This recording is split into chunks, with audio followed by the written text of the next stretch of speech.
ภายในประเทศควรจะมีรายการวิทยุเผยแผ่พระพุทธศาสนาประจำจังหวัด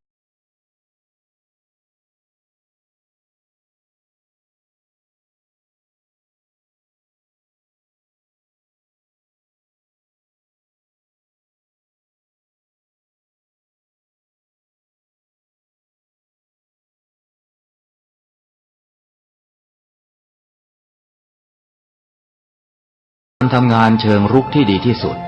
การรอให้คนเข้าวัดแล้วจึงแสดงธรรมเหมือนแต่ก่อนนั้นอาจจะสายเกินไป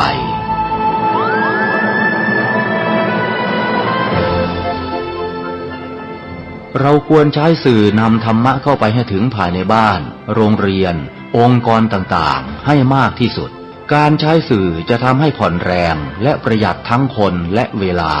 เทศนาผ่านสื่อเพียงคนเดียวเสมือนเราเนรมิตนักเผยแผ่ได้เป็นหมื่นเป็นแสนนักเผยแผ่นั้นนอกจากอบรมตามหลักสูตรธรรมดาเพื่อให้ได้วุฒิบัตรรับรองแล้วพึงอบรมเรื่องการเทศนาการเขียนการค้นคว้าซึ่งอาจจะเป็นเรื่องเฉพาะตัว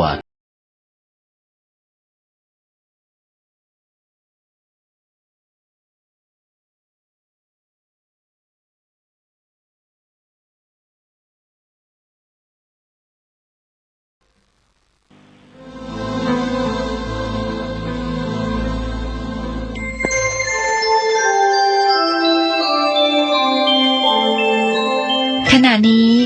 ท่านกำลังฟังสถานีวิทยุกระจายเสียง FM 104.5 เมกะเฮิรตซ์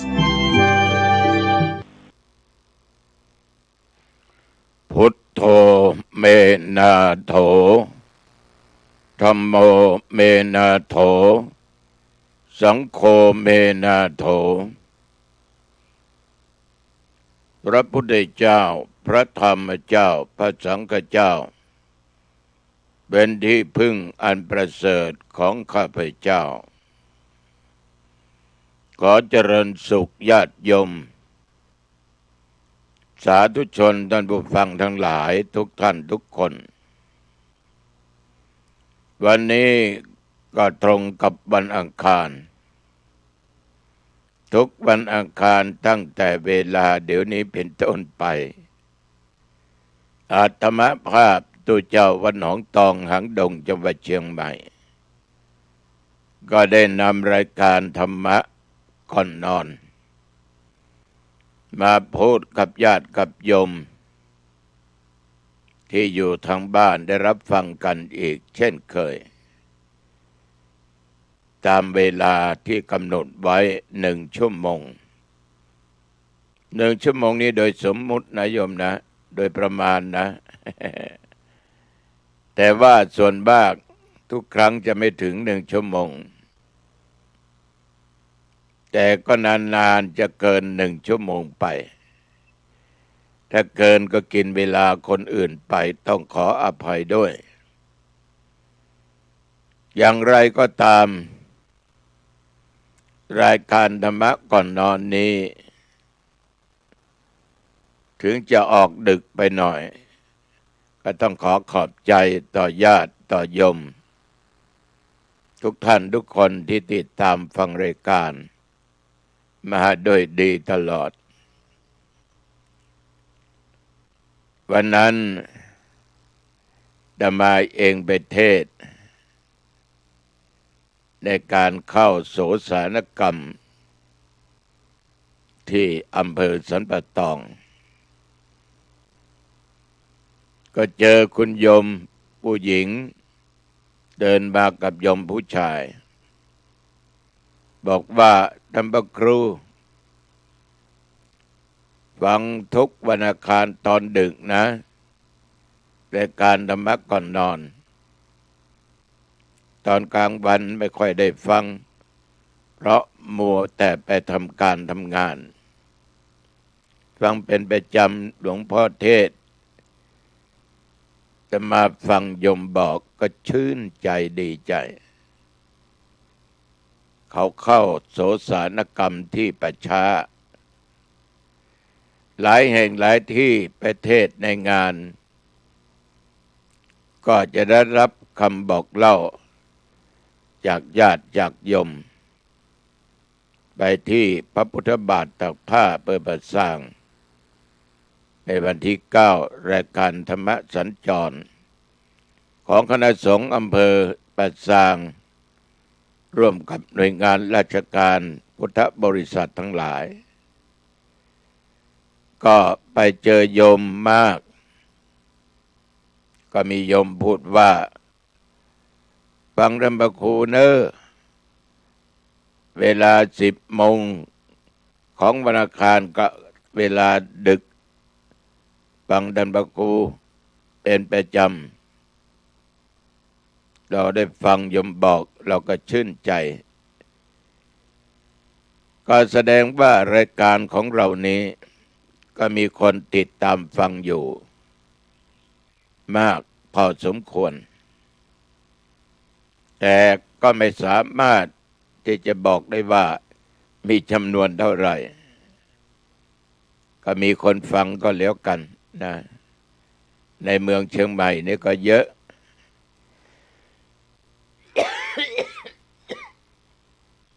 นี่ฟังเสียงไอของตุก็ยังไม่หายดีนะโยมยังเจ็บคอยังไออยู่เป็นมาเกือบเดือนแล้วแต่ก็ดีกว่าเก่าไปเยอะเพราะยาก็ทานไม่ว่ายาน้ำยาเม็ดยาเป็นผงก็ทานทั้งนั้นก็ดีขึ้นเยอะต้องขออภัยกับญาติกับโยมถ้าเสียงไอไปรบกวนนี่ก็ไม่ต้องคิดไปในทางอื่นนะคิดว่าทุกอย่างนั้นเป็นธรรมชาติทุกอย่างเป็นสิ่งที่เราทุกคนไม่ว่าจะเป็นพระเป็นคฤหัสถ์เป็นเพศหญิงเพศชายจะหนุ่มจะเฒ่าจะแก่ยังไงก็ตามมันหนีความเจ็บหนีโรคภัยไข้เจ็บไปไม่พ้นแต่ว่ามันจะเป็นโรคอะไรจะหนักจะเบานั่นก็อีกอย่างหนึ่งแล้วแต่กรรมแล้วแต่เวรของแต่ละบุคคลอาตมาภาพไปเยี่ยมดูคนไข้ไปเยี่ยมดูญาติโยมบางท่านก็ต้องติดเตียงเป็นหลายๆปี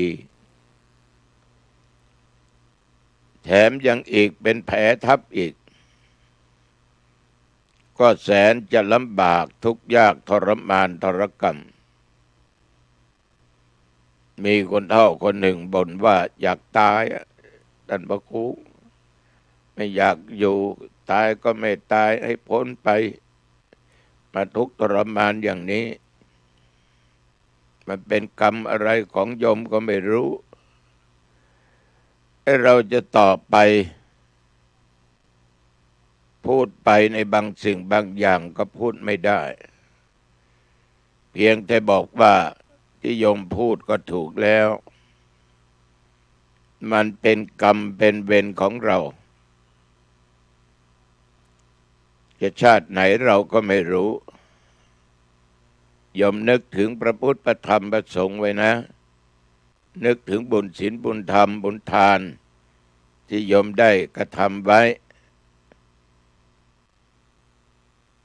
ก็ใช้กรรมกันต่อไปลูกเต้าทั้งหลายก็ดูแลเอาใจใส่ทำความสะอาดแผลกดทับแต่ว่าแผลมันลึกมากนี่ต่อมาอยู่ได้ประมาณ10 กว่าวันนับตั้งแต่วันที่ไปเยี่ยมแกก็ไปแบบสงบไปแบบสบายแต่ผู้เฒ่าคนนี้นี่แปลกโยมเขาเล่าให้ฟังนะไม่ได้ไปเห็นกับตาก่อนจะจากไปนั้นพูดดียิ้มใส่ลูกใส่หลานแล้วก็บอกว่าแม่ไปแล้วนะพูด ไม่สักกี่นาทีก็จากไปโดยอาการอันสงบท่านทั้งหลายนี่เราจะคิดเราจะพูดได้ว่าแม่ออกคนนี้ยมคนนี้เขาทำใจได้มีสติก่อนจะตาย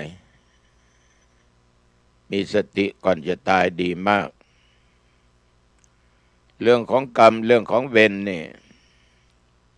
มันมีจริงๆเอาสิ่งที่อาตมาภาพเคยพบเคยเห็นด้วยตาได้ยินด้วยหูก็มีครอบครัวหนึ่งและมีลูกเป็นผู้ชายก็มีผู้หญิงก็มีในสมัยก่อนนั้นเขาเล่นบอกไฟลูกหนูที่เอาแส้มะพร้าวนะมาเป็นหางแล้วใบกล้วยนะยมมาพันมาห่อ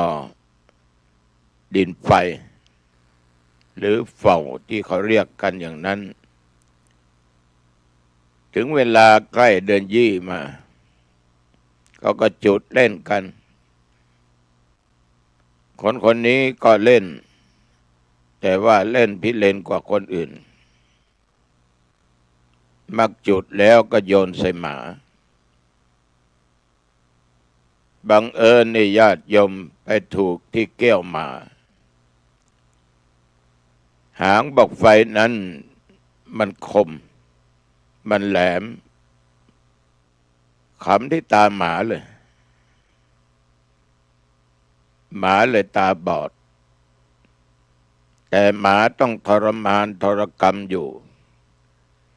ถ้าเป็นคนก็นำส่งโรงพยาบาลสมัยนั้นไม่มีโรงพยาบาลสัตว์หมามันนี่เจ็บปวดจนว่าแผลมันหายแต่ตามันบอดคนนี้ญาติโยมอยู่ตรงมาได้ปี2 ปีก็ตาบอดโดยไฟลูกหนูนั่นแหละเขาจุดเล่นกันแล้วโยนไปโยนมาบอกไฟลูกหนูก็พุ่งเข้าที่แก้วตาของเขาตาเขาก็บอดนี่แหละกรรมเวรมันมีเรื่องจริงเล่าให้ฟังเองอาตมาภาพเวลานั้นอาพาธอยู่โรงพยาบาลมหาราชนครเชียงใหม่ในปี 2563 ในเดือนตุลาคมทีนี้ญาติโยมงานเดือนยี่เหนือขึ้น15 ค่ำเดือนยี่เพ็ญนั่นนะงานลอยกระทงเขาบางที่ก็มีการแห่มีอะไรกันแล้วก็มีการเต้นรำกันมีเทคมีอะไรก็ทำเครื่องที่ไปเล่นไปเต้นเนี่ยเป็นวัวเป็นควายเป็นสัตว์มีเขาชนกันในที่สุดชนกันไปชนกันมาเขาที่เขาสร้างขึ้นมานั้นที่เพื่อนเขาก็เล่นก็เอาเขานั้นมาทิ่มแทงกันที่ตาจนเลือดไหลออกมามีโยมเขาโทรบอกก็นี่คือกรรมเวร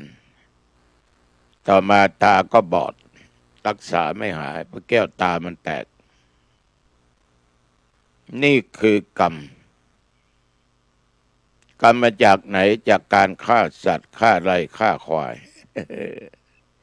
คนนี้เยี่ยมโหดมากนะฆ่าควายเนี่ยก็ไม่จำเป็นต้องพูดนะฉะนั้นท่านทั้งหลาย กรรมมันเกิดจากการกระทำนี่ส่วนตัวอาตมาภาพก็ผ่านมาหลายอย่างเคยพูดให้ญาติโยมฟังไปแล้ววันนี้ไม่ต้องพูดอีกนะเดี๋ยวก็จะบอกว่าซ้ำๆซากๆอยู่รู้แล้วนะแต่บางคนรู้แล้วก็ไม่กลัวนะ อีกประการหนึ่งก็เป็นโยมที่เป็นญาติกันนี่แหละอาชีพของเขาก็ฆ่าควายแต่มานี่ยังได้ทานได้ฉันกับเขาอยู่ทีนี้ต่อมาญาติโยมก็ป่วยเป็นนอนโรงพยาบาลแห่งหนึ่งในจังหวัดลำพูนได้2 เดือนการป่วยนั้นไม่หายหมอบอกให้กลับบ้านได้ก็เอามาอยู่ที่บ้านก็เป็น2 ชั้นชั้นบนชั้นล่างเอาขึ้นไปไว้ชั้นบนไม่ได้ขึ้นลงยากที่ขึ้นลงยากนั่นก็คือญาติครอบครัวขึ้นลงยากก็เอาเตียงนอนไว้ที่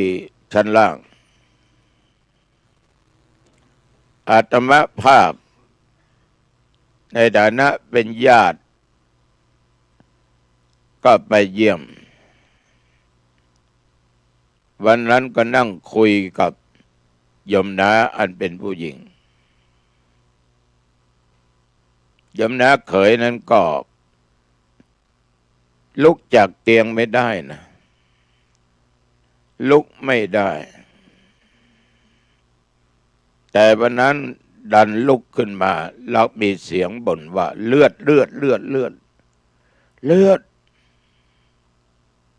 มาก็วิ่งไปดูโยมน้าก็วิ่งไปดูก็ไม่เห็นเลือดแม้แต่หยดเดียวที่เห็นอย่างนั้นเป็นกรรมนิมิตคือเคยฆ่าควายใช้มีดแทงที่คอควายนั่นนะเลือดพุ่งออกมาอาตมาก็ให้โยมน้าผู้หญิงนี่และอาตมาก็จับที่ไหล่ที่หัวเอาลงนอนบอกว่าโยมให้นึกถึงบุญที่โยมสร้างร่วมอาตมานะได้ถวายเข้าปาหารให้แก่อาตมาภาพได้ดูแลอาตมาภาพได้ถวายพระไตรจีวรแก่อาตมาภาพนะนึกถึงพระพุทธพระธรรมพระสงฆ์นะนึกถึงสิ่งดีๆนะก็นั่งพูดในสิ่งที่ดีๆใจท่านสงบนิ่ง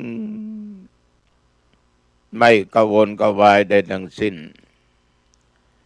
ในที่สุดมาก็ตายจิตวิญญาณก็ออกจากร่างกายไปจิตวิญญาณออกจากร่างกายไปเนี่ยญาติโยมท่านทั้งหลายมันจะมาปรากฏให้เห็นในกรรมที่เราสร้างไว้มีหลายท่านหลายคนเคยมาคุยมาพูดให้ฟังคนใกล้จะตายมีหลายรูปแบบด้วยกันแต่ส่วนมากที่เห็นมาเนี่ยมันจะบ่นเห็นคนนั้นเห็นคนนี้เห็นพ่อมาแม่มาพี่น้องมาปู่ป้าน้าอามาคนที่รู้จักกันมาเที่ยวหามาเยี่ยมมาเอี่ยวหาเราดูไม่เห็นนะโยมแต่เขาเห็นนอนบนเตียงเขาจะเห็นคนเดียวเขาถ้าคนป่วยมันพูดอย่างนี้เขาไม่สักกี่วันต้องไปภาพเก่าแก่จะมาหลอนเคยทำอะไรค้าขายอะไรจิปาถะมันจะปรากฏให้เห็นถ้าเรารู้อย่างนี้เราก็ต้อง นำเอาสิ่งดีๆมาพูดให้เขาฟังถ้าจิตเขาสงบนิ่งไม่พูดอะไรนั้นก็แสดงว่าเราสามารถดับกรรมกิเลสต่างๆนิมิตทั้งหลายที่รู้ที่เห็นได้เมื่อจิตใจผู้ที่จะตายนั้น มีจิตใจนึกถึงสิ่งที่ดีถึงบุญกุศลถึงคุณงามความดีที่ตัวเองได้สร้างมาจิตเตอสังกิริเถสุขติปาติกังขาเมื่อจิตเขาไม่เศร้าหมองโยมก็มีสุขติเป็นที่หวังเป็นที่ไปฉะนั้นญาติโยมท่านผู้ฟังทั้งหลายเรามีชีวิตอยู่นี้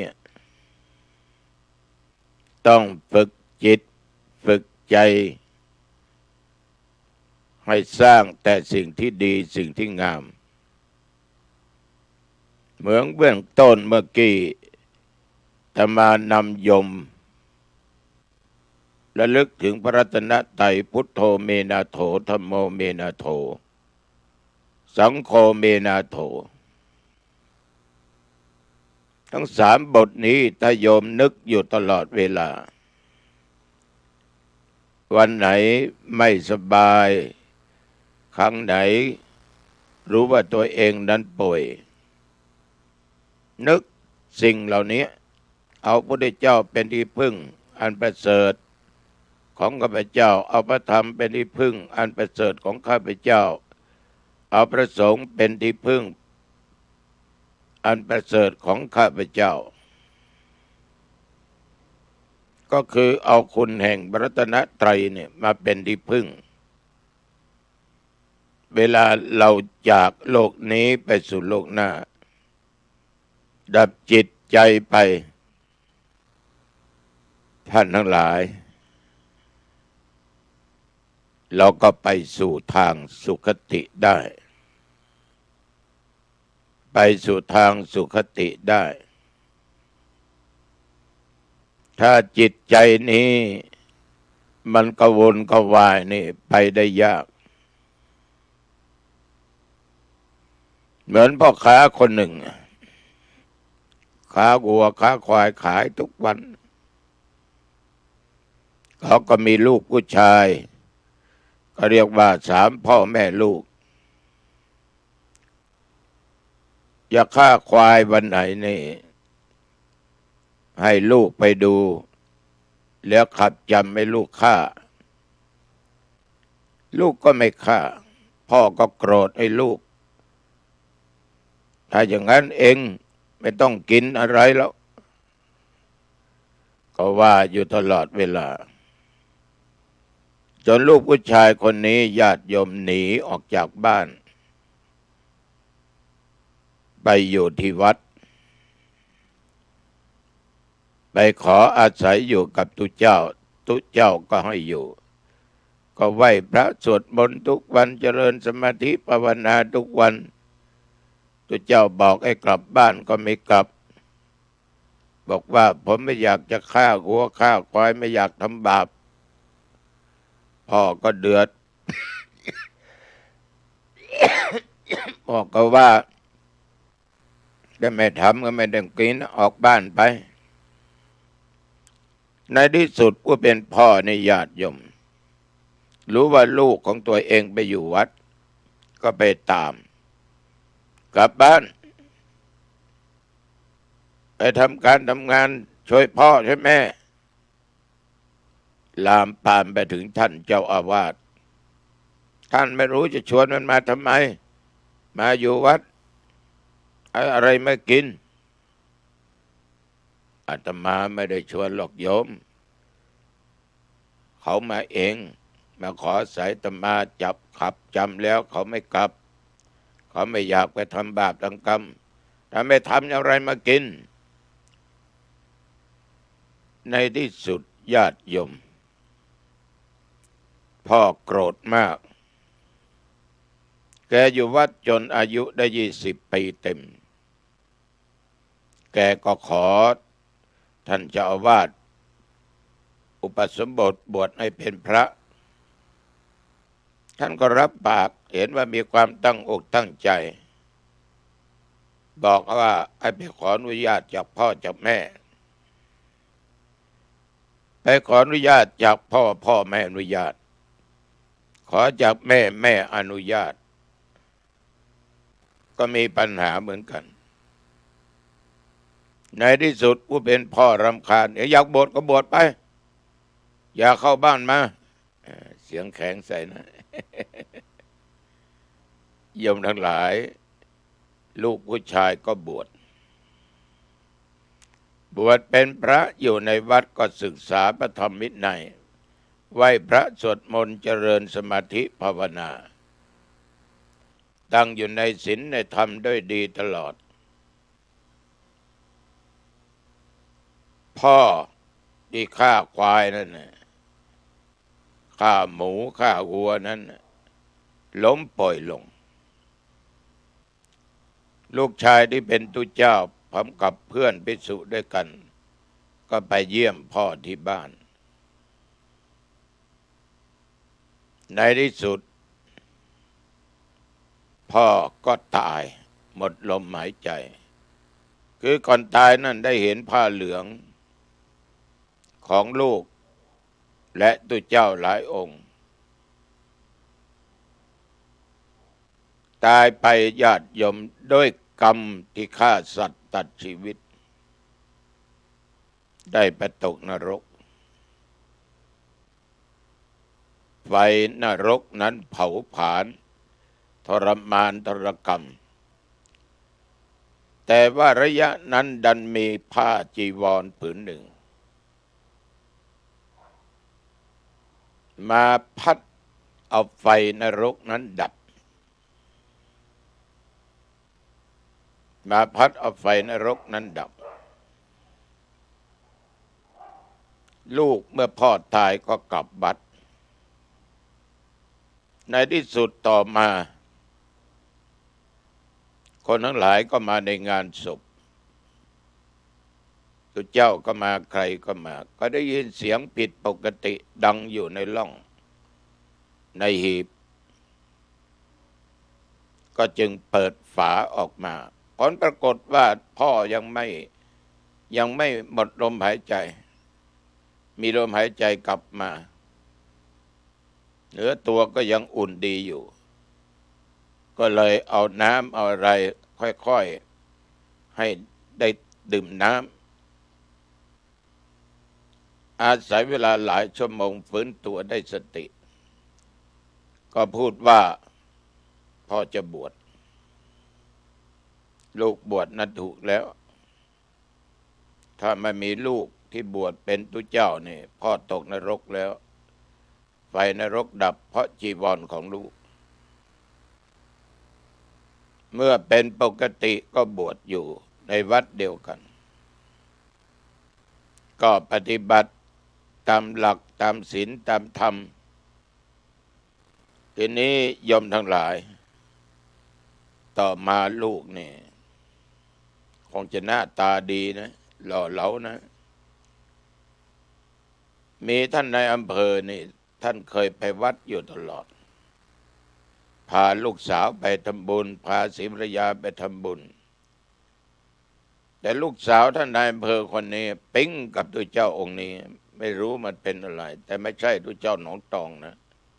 หนองตองไม่มีใครปิ๊งหรอก ถึงปิ๊งก็ไม่เอาอะไรสักอย่างญาติโยมก็ชอบพอกัน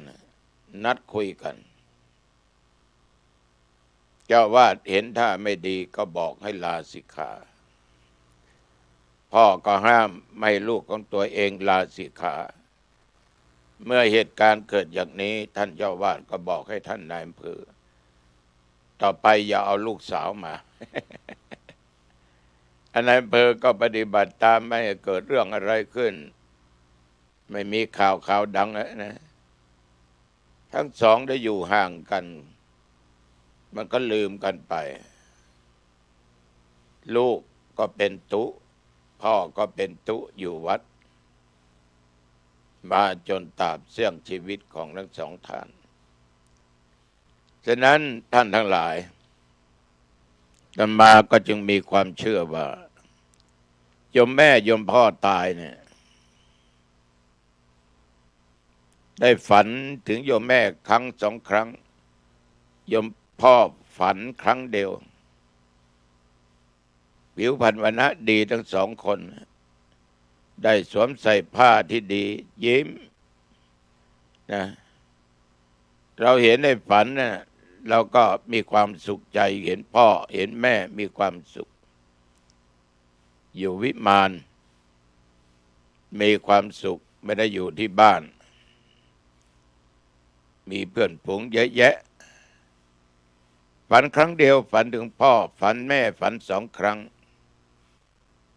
แต่เราก็ทำบุญให้ทุกปีญาติโยม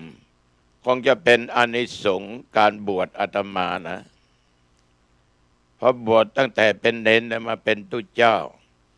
เมื่อลูกเป็นเณรเป็นตุเจ้าบาปกรรมอะไรพ่อแม่ไม่ได้ทำก็บวชมาจนได้หลายสิบพรรษาเนี่ยแม่จากไปปี30ได้36-37 ปีอาตมาก็บวชเป็นตุเจ้าแล้วพ่อก็จากไป16-17 ปีอาตมาก็เป็นเจ้าคณะอำเภออยู่แล้วฉะนั้นท่านทั้งหลาย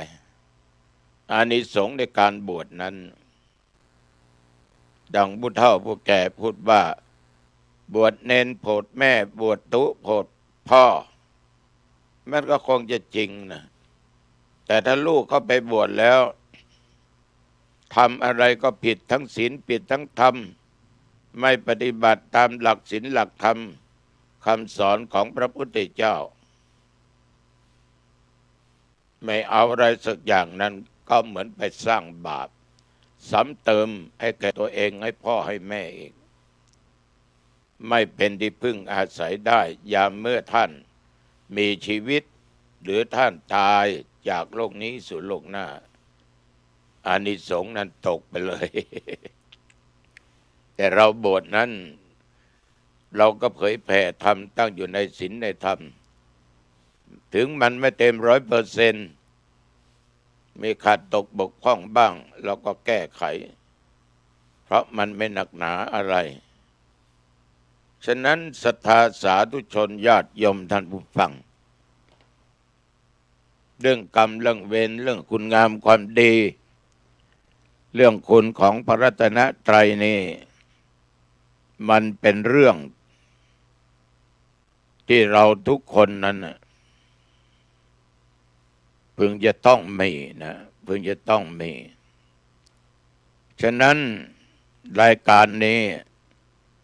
ส่วนมากจะนำไหว้พระและสวดมนต์ถ้าเป็นวันศีลวันธรรมบางรายการอาตมาก็บอกข้อศีลให้ท่านทั้งหลายการอยู่ด้วยกันในโลกของมนุษย์นี้อาตมาอยากจะฝากกับโยมว่าสิ่งที่เราปรารถนานั้นบางครั้งมันก็สมปรารถนาบางอย่างมันก็ไม่สมปรารถนาดังที่เราตั้งใจไว้แต่ถ้าเราทำดีเรามีศีลเรามีธรรมเราปรารถนาสิ่งใดถ้าไม่เกี่ยวกับความโลภความหลงมันก็จะสมปรารถนาได้เหมือนญาติโยมบางท่านบางคนเนี่ยใส่บาตรตักบาตรทำบุญทำทานเท่านั้นเท่านี้ตั้งจิตอธิษฐานไปกราบพระสาธุ งวดหน้านี่ขอได้สักใบสองใบเถิดลูกจะได้ทำบุญมากๆไม่ด้วยความโลภด้วยความหลงมันสวนทางกัน เรื่องโชคลาภวาสนาจะเกิดมีหนึ่งต้องอาศัยบุญบารมีชาติก่อนสองมันบุญมีเหล่านั้นมาให้ผลในชาตินี้อาจจะเป็นจังหวะที่ญาติโยมไปขอพรโยมก็ได้สมปรารถนาก็เลยหลงกันไปเกิดมันไม่ได้ก็ทุกข์ใจสิ่งที่เราตั้งใจจะให้มันสมหมายของเรานั้นมันเป็นไปได้ยากเป็นไปได้ยากเช่นว่าขอทรัพย์สมบัติทั้งหลายนั้นจงเกิดมีแก่เราโดยทางที่ชอบเถิดทรัพย์สมบัติแก้วแหวนเงินทองปัจจัยสิ่งของต่างๆทุกคนปรารถนาเหมือนกันหมด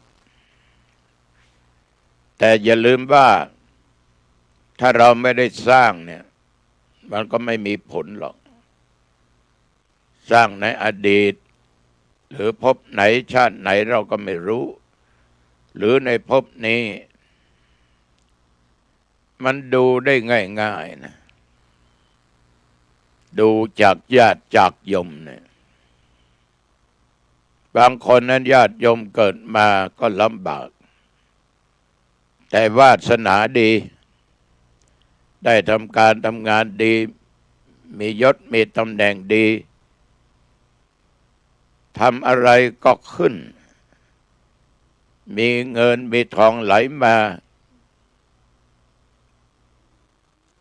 แล้วก็ไม่หยุดในการสร้างคุณงามความดีให้ทานอยู่ตลอดเวลามันก็ยิ่งเกิดมีขึ้นเหมือนเด็กคนหนึ่งเนี่ยพ่อตายไปกับแม่อยู่กับแม่ขอโทษก็มีกิจการในการทำไม่ลืมพ่อผู้ที่ได้สร้างอะไรไว้ให้แก่ครอบครัวพอตายไปก็ทำบุญทุกเดือนเพราะลูกคิดถึงพ่อเสมอว่าที่มีวันนี้ได้เพราะพ่อสร้างให้จิตใจจึงมีแต่ความกตัญญูนึกถึงพระคุณของพ่ออยู่ตลอดกตเวทิตานั้นจะทำอะไรให้พ่อได้รับได้อยู่เป็นสุขก็ทำบุญตลอดไม่ทำวัดโน้นก็ทำวัดนี้ไม่ทำวัดนี้ก็ไปวัดโน้นทำอยู่ตลอดเวลาทำมีความตั้งอกตั้งใจทำยิ้มแย้มแจ่มใสทำด้วยจิตอันเป็นศรัทธาด้วยความเชื่อก็มีแต่ความเจริญก้าวหน้ามุ่งมา่ปรารถนาสิ่งไหนก็สมหมายในสิ่งนั้นโยมมันเป็นบุญอดีตและปัจจุบันบางคนอยากได้แต่ไม่ทำโลภลุ่มหลงมันไม่ได้ญาติโยมทุกสิ่งทุกอย่างน้อยเราต้องเป็นผู้สร้างมันมาเราไม่สร้างมันจะไปมีอะไรอย่างสวนลำไยนี่เขามีเขาก็ได้กินเขาก็ได้ขายก็ได้ตังค์เราไม่มีสวนเราก็ไม่ได้กินไม่ได้ขายไม่มีตังค์กินนี่พอได้กินถ้ามีตังค์ก็ซื้อมากินหรือเขาแบ่งปันให้กินก็ได้กินอยู่ฉะนั้นสิ่งเหล่านี้การปรารถนานั้นบางสิ่งบางอย่างก็สมหมายบางคนขอให้ได้เป็นทหารเป็นตำรวจเป็นนายอำเภอเป็นหน่วยเป็นข้าราชการตำแหน่งนั้นตำแหน่งนี้เป็นสทเป็นสจเป็นรองนายกเป็นนายกเป็นรัฐมนตรีปรารถนากันบางครั้งมันก็สมหมายบางครั้งก็ไม่สมหมาย มันอยู่ที่บุญบารมีของแต่ละบุคคลอาตมาดูพระสงฆ์องค์ปัจจุบันเนี่ยหลายรูปอายุยังหนุ่มยังน้อยแต่มีบารมีสร้างอะไรนี่สร้างได้หมดแต่บางองค์นั้นก็ไปเสียในตอนปลายนะเพราะว่าบาปกรรมมันมีจริงถ้าทำไม่ดีฉะนั้นสาธุชนญาติโยมความปรารถนาของมนุษย์นี่มันจะสมหมายหรือไม่สมหมายนั้นอยู่ที่บุญเก่าบารมีเดิมอีกไปตั้งความปรารถนาแล้วไม่ทำอะไรไม่ได้ขอยศจงเกิดมีแก่ข้าพเจ้าและแก่ญาติของข้าพเจ้าแก่พวกพ้องของข้าพเจ้าไม่มีเพราะคนเรานั้นมีกรรมเป็นของตัวของตนเราเป็นนั่นเราเป็นนี่อยากให้ญาติเราเป็นอย่างเราอยากให้มิตรสหายพวกพ้องเป็นอย่างเราเป็นทหารอยากให้เขาเป็นมันเป็นไปได้ยากถ้าบุญบารมีไม่ได้สร้างร่วมกันมาแล้วเราอยากเป็นโน่นอยากเป็นนี่อยากมีตำแหน่งหน้าที่อันนั้นอันนี้มันก็เป็นไปได้ยากมันต้องสร้างมาเนี่ยอาตมาดูทุกเจ้านะบางองค์อายุอ่อนกว่าอาตมาภาพเป็นเจ้าคุณแล้วนะชั้นราชชั้นเทศชั้นธรรมชั้นพรหมบุญเขาเยอะเขาได้สร้างมาทั้งอดีตชาติแต่ในยุคปัจจุบันนี้มันจะโดยทางสุจริตทุจริตยังไงก็ตามแต่เขาได้มันเป็นบุญของเขาเราก็ต้องยอมในสิ่งเหล่านี้บุญเรามีแค่นี้สิ่งที่เราสร้างไว้ดีๆเยอะมันก็คนทั้งหลายไม่สามารถที่จะรู้เห็นได้มันคนละยุคคนละสมัย แต่มาก็ปล่อยวางปล่อยวางในสิ่งเหล่านี้ไม่ไปซีเรียสเรื่องยศถาบรรดาศักดิ์ตำแหน่งหน้าที่เรายึดเอาพระพุทธพระธรรมพระสงฆ์เป็นสรณะที่พึ่งเอาสิ่งดีๆเป็นที่พึ่งของเราอยู่ในศีลอยู่ในธรรมเราก็มีความสุขฉะนั้นใครจะเป็นอะไรก็ช่างมันนะเพราะทุกสิ่งทุกอย่างโลกปัจจุบันสังคมปัจจุบันมันไม่แน่นอนได้มาด้วยเหตุการณ์ในบางสิ่งบางอย่างก็มีบางท่านบางองค์ก็ได้มาด้วยบุญบารมีเก่าแก่ด้วยความสามารถของตัวเองคนบ้านก็เช่นเดียวกันฉะนั้นจะให้เหมือนกันเป็นไปไม่ได้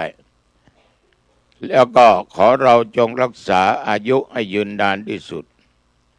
สาธุขอได้120 ปีมันจะถึงหรือไม่ก็ไม่รู้เหมือนอาตมาภาพในญาติโยมไปที่ไหนขอหลวงพ่ออายุได้120จะอยู่กับลูกกับเต้ากับหลานกับเหลนกับพี่น้องชาวพุทธนะรับ แต่มันจะอยู่ถึงหรือเปล่ามันไม่รู้เพราะสุขภาพร่างกายของเรานั้นทุกคนเกิดมามันก็ต้องแก่ก็ต้องเจ็บในที่สุดมันก็ต้องตายแต่มันจะตายเมื่อไหร่ไปเมื่อไหร่นั้นเราไม่สามารถกำหนดกฎเกณฑ์ได้มันถึงก็ดีเกิดมันไม่ถึงก็ดีนะเราจะปรารถนาให้อายุยืนนานมันยากมันยากแต่ครูบาอาจารย์มหาเถระญาติโยมหลายคนนะ100 กว่าปี140 กว่าปีก็มีนะต่างประเทศนะปรารถนาว่าเราสิ้นชีพแล้วตายแล้วขอเราจงไปเกิดบนสวรรค์ก็คุณสร้างแต่บาปแต่กรรมไม่มีศีลไม่มีธรรมจะไปเกิดได้ยังไงบนสวรรค์เกิดเป็นมนุษย์ในโลกนี้จะได้เกิดมาเป็นมนุษย์หรือเปล่าก็ยังไม่รู้ ไม่ต้องพูดถึงบนสวรรค์ชั้นฟ้าแล้วนะฉะนั้นญาติโยมทั้งหลายถ้าคุณอยากจะเกิดเป็นมนุษย์บริบูรณ์ให้มีศีล 5อยู่ในจิตในใจถ้าคุณอยากจะเกิด เป็นเทวดาก็มีธรรมะอิริความละอายโอตตัปปะเกรงกลัวต่อบาปต่อการกระทำความชั่วตายแล้วคนก็ไปเกิดได้และมีพรหมวิหารธรรมทั้งสี่เมตตาความรักกรุณาสงสารช่วยเหลือคนแล้วมุทิตายินดีไม่มีความอิจฉาริษยาอุเบกขาวางเฉยในบางสิ่งบางอย่างเกิดแน่บนสวรรค์ชั้นอินชั้นพรหมขอให้ถึงนิพพานมันก็ต้องปฏิบัติให้ได้ในสมถวิปัสสนากรรมฐานในสติปัฏฐานสี่กายเวทนาจิตธรรมปฏิบัติเรื่องของธรรมะก็ไม่ได้หมายความว่าจะต้องนั่งหลับหูหลับตาภาวนาอย่างเดียวคือจะเดินไปที่ไหนจะอยู่ที่ไหนก็ต้องมีศีลมีธรรมชื่อว่าเราปฏิบัติตามธรรมะบางคนเวลานั่งสมาธิก็สำรวมกายวาจาได้ดีใจได้ดีแต่เวลาไม่นั่งก็ทำบาปทำกรรมลักของเขาบ้างมีใจบกมุ่นอยู่ในกามราคะนอกใจผัวนอกใจเมียตัวเองยังฆ่าสัตว์ตัดชีวิตยังโกหกตอแหลอยู่เนี่ยนั่งสมาธินะเห็นเลขอย่างนั้นอย่างนี้นะเหาะชานได้โอ้อวดอุตริมนุสธรรมเข้าไปเองมันก็ตกนรกอย่างเดียวไม่ขึ้นสวรรค์หรอกไม่ถึงนิพพานหรอกยังดื่มเหล้าอยู่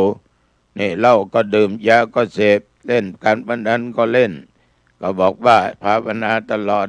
ต้องไปถึงนิพพานแน่นอนถ้าอย่างนี้ไม่ได้ต้องมุ่งเอาอย่างจริงจังจริงใจอย่างองค์สมเด็จพระสัมมาสัมพุทธเจ้าของพวกเราไม่ต้องมาเวียนว่ายตายเกิดอยู่ในโลกแห่งนี้ อีกต่อไปแต่ทุกคนเนี่ยหนีกรรมไปไม่พ้นนะโยมนะ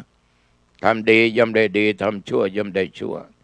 ฉะนั้นก็ขอฝากกับญาติกับโยมท่านผู้ฟังทั้งหลายลองนำไปคิดพิจารณานะเอาเวลาดึกแล้วนะกลับจากการทำงานเข้าบ้านปิดประตูบ้านให้ดีเข้าไปบนบ้านปิดประตูบ้านปิดประตูหน้าต่างหอเรือนให้ดีเก็บของที่มีค่าไว้ให้ดีของสิ่งไหนที่โยมจำเป็นต้องใช้พรุ่งนี้เอาไว้ที่เดินผ่านและตามองเห็นได้ง่ายๆถ้าจะทานอาหารก็ทานจะทานอาหารว่างก็ทานแล้วก็อาบน้ำล้างหน้าแปรงฟันเสร็จเรียบร้อยเช็ดเนื้อเช็ดตัวก็นุ่งห่มผ้าที่โยมคิดว่าโยมชอบนุ่งแล้วสบายไม่อึดอัดมันจะเป็นสีใดก็ช่างมันไม่เกี่ยวกับผ้าครัวที่โยมใส่แล้วก็มากราบพระไหว้พระ5 หนก็คือพระพุทธเจ้า1พระธรรมเจ้า1พระสังฆเจ้า1กราบพระบิดามารดาพระในบ้านเพราะมารดาผู้ให้กำเนิดบิดาผู้ให้ชีวิตโยมก็กราบนึกถึงพระคุณของท่านทดแทนพระคุณของท่านแล้วกราบพระอีกก็คือครูอาจารย์ตลอดพระอุปัชฌาย์จะมาเป็นตุเจ้ามาได้เพราะมีประชาบวชให้สร้างให้มาจนมีวันนี้โยมทั้งหลายเรารู้เราอ่านหนังสือได้ทำงานได้เพราะครูอาจารย์ถ่ายทอดศิลปะวิชาการต่างๆให้แก่เรานะต้องกราบพระ5 หนสวดมนต์3 บทไม่ต้องเอามากครับเอาบทอิติปิโสจบแล้วก็สวากขาโตจบก็สุปฏิปันโนต่อจากนั้นก็เจริญสมาธิภาวนาโยมไม่ต้องกำหนดเวลานะเจริญสมาธิภาวนาได้กี่วินาทีกี่นาทีก็ช่างมันจิตใจของคนเราบางคนนั่งเป็นชั่วโมงใจเป็นสมาธิแค่2-3 นาทีก็ยังมีฉะนั้นท่านทั้งหลายนั่งสมาธิเสร็จเรียบร้อยก็แผ่เมตตาแก่สรรพสัตว์เจ้ากรรมนายเวรนะแก่เพื่อนมนุษย์ร่วมชาติร่วมชีวิตร่วมโลกด้วยกันจะเป็นศัตรูไม่ใช่ศัตรูนะอย่าคิดนะอภัยทุกสิ่งทุกอย่างแผ่เมตตาให้เขาเทวบุตรเทวดาเทพาอารักษ์ลูกเทวดา เทวดารักษาต้นไม้ก็ดีป่าก็ดีเขาก็ดีแม่น้ำลำธารก็ดีตลอดผีหอผีเงินผีปู่ผีย่าเจ้ากรรมนายเวรสรรพสัตว์ทั้งหลายแผ่เมตตาให้หมดตลอดญาติทุกคนมิตรสหายทุกคนเพื่อนร่วมโลกร่วมชีวิตทุกคนนะ